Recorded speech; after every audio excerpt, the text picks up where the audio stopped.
원장님, 혹시 절세라는 말에 솔깃했다가 나중에 큰일 날 뻔한 경험 있으신가요? 오늘은 바로 그 얘기, 많은 원장님들을 유혹하는 아주 위험한 절세 꼼수들을 한번 제대로 파헤쳐 보겠습니다. 자, 모든 문제의 시작점, 바로 이 숫자입니다. 50%. 이게 무슨 뜻이냐면요. 세금이랑 4대 보험료를 다 합치면 원장님 수입의 거의 절반이 그냥 사라질 수도 있다는 정말 어마어마한 숫자죠. 아니, 근데 왜 이렇게 부담이 큰 걸까요? 그 원인은 바로 의료계에만 있는 좀 독특한 관행, 네트제 급여라는 시스템 때문입니다.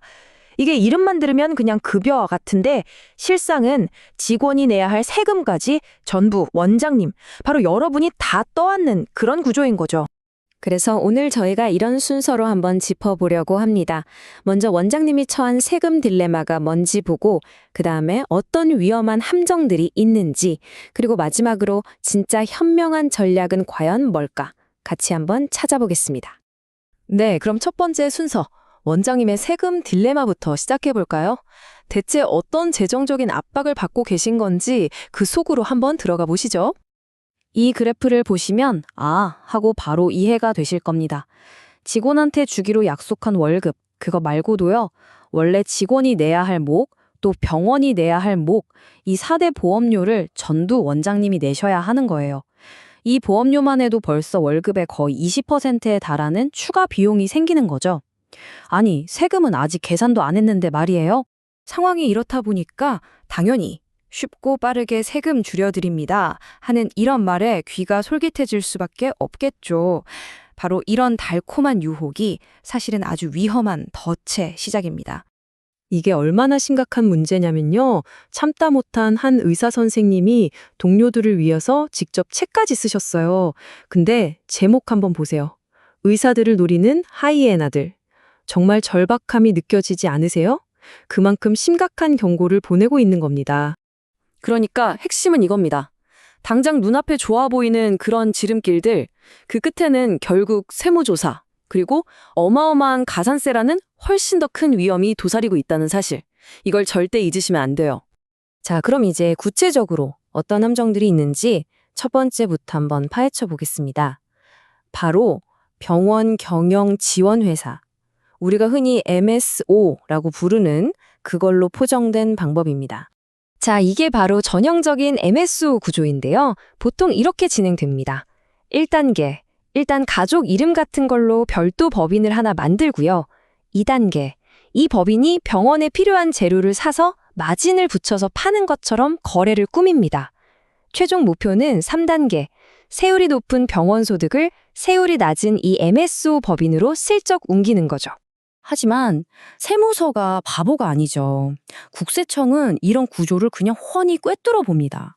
그러면서 뭐라고 하냐면 이건 그냥 돈이 지나가는 파이프, 도관에 불과하다 이렇게 딱 잘라 말해버립니다. 왜냐하면 바로 실질 과세 원칙이라는 게 있기 때문이에요. 이게 무슨 말이냐면 서류상으로 아무리 복잡하게 꾸며놔도 그 돈의 실질적인 주인이 누구냐를 따지겠다는 겁니다. 그러니까 MSO라는 껍데기는 그냥 무시하고 그 돈은 처음부터 병원 돈이었던 걸로 보고 세금을 매겨버리는 거죠. 자, 그럼 이제 두 번째 함정으로 넘어가 보겠습니다. 이건 한번 발을 들이면 정말 헤어나오기 힘든 말 그대로 악순환의 고리를 만드는 아주 흔한 수법 두 가지입니다. 보통 이런 식으로 접근해요. 원장님, 세무조사 안 받으려면 저희 병원 소득률이 업계 평균이랑 비슷하게는 나와야 합니다. 그러니까 연말에 보톡스나 임플란트 같은 재료를 왕창 미리 사서 비용을 확 늘리시죠. 어때요? 되게 그럴듯하게 들리죠? 물론 그렇게 하면 올해 세금은 줄겠죠. 그런데 내년은요? 내년엔 어떡하죠? 작년에 재료를 다 사놔서 올해는 비용 처리할 게 없잖아요. 그럼 작년보다 더 많은 재료를 미리 사야만 하는? 네, 바로 그 악순환에 빠져버리는 겁니다. 이게 바로 우리가 잘 아는 사자성어 주삼모사랑 똑같은 상황인 겁니다. 당장 눈앞의 이익만 보고 달려드는 거지만 길게 보면 사실상 아무런 이득도 없는 아주 근시안적인 방법일 뿐이죠. 이 악순환을 만드는 또 다른 주범이 바로 상품권입니다. 이 표를 한번 보세요. 왼쪽이 계획이죠. 상품권으로 월급 일부를 주면 당장 세금은 피하는 것 같아요. 하지만 오른쪽 현실을 보세요. 세무조사 나오면 이거 그냥 바로 급여로 잡힙니다. 그럼 밀린 세금에 4대 보험료까지 폭탄을 맞게 되는 거죠. 게다가 접대비 한도 문제까지 얽히면 정말 답이 없어집니다. 자, 지금까지 정말 위험한 함정들을 살펴봤습니다. 듣기만 해도 아찔하죠? 그렇다면 이 모든 덫을 피하고 정말 현명하고 안전하게 갈 수 있는 전략은 과연 뭘까요? 이걸 알려면 우선 국세청이 병의원을 어떻게 보는지부터 알아야 합니다. 그들 사이에서는요, 병의원을 맛집이라고 부른대요. 왜 맛집이냐? 세율이 50%나 되니까 비용으로 인정 안 되는 거 조금만 찾아내도 걷어갈 세금이 엄청나게 많거든요. 한마디로 세무조사 효율이 끝내주는 아주 가성비 좋은 맛집인 셈이죠. 그래서 가장 중요하고 가장 먼저 해야 할 일은 바로 이겁니다.